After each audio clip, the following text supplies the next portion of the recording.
And you're going to hear a lot of demagogues on both sides of the aisle prattling on about this upsetting of norms, and we've never seen this before. And when I say demagogue, by the way, I think a lot of people think I'm referring to Donald Trump, because he's got some of these characteristics. I'm talking about guys like Mitt Romney, too. I'm talking about these preening moral cynics who one day go out and march with the people who torch cities and commit political violence, and then the next day shake their heads and wring their hands. We've never seen anything like this. Trump is so terrible. I'm the dignified Mitt Romney. Give me a break. You're going to see this a lot. But you're going to hear Joe Biden say, this is not who we are. Well, it kind of looks like it's who we are right now. And I hope we cool it. Hope we take it down. Hope we like our countrymen again. But right now, it doesn't appear to be this way. And we've gone through periods like this before. Happened in the 1960s. I was not alive in the 1960s, was barely a glint in my father's eye. However, they killed the president. The president was assassinated in the 60s. Then they killed his brother when he was running for president. Then they killed the major civil rights leader.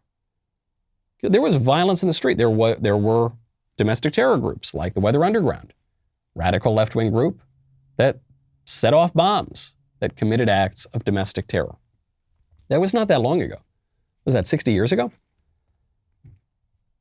Before that, everyone at least remembers the 60s, I guess. Before that, though, we went through periods in the 19-teens, 1920s, when you had anarchists in the streets, communists in the street too, setting off bombs, engaging in political violence.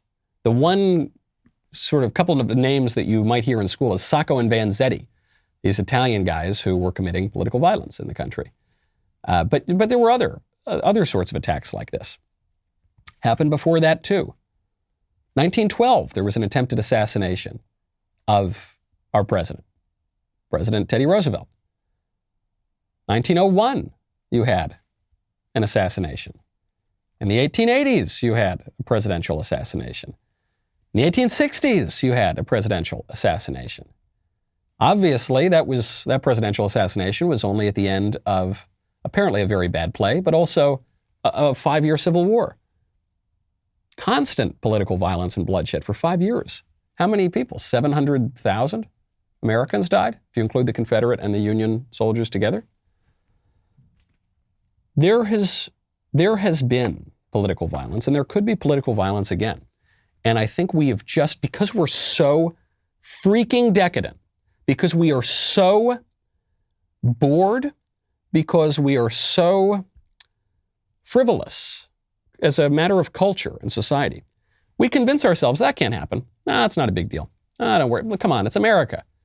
This sort of stuff doesn't happen. We're a young country. We're a young country that's had a lot of political violence in its past. Anything could happen. And I wish that the people who stormed the Capitol, for their own sake, would have just thought through this a little bit and said, what's the end of this? If you enjoyed that break from disinformation, historical revision, and screaming about the end of the world, be sure to hit the subscribe button so that you never miss another video.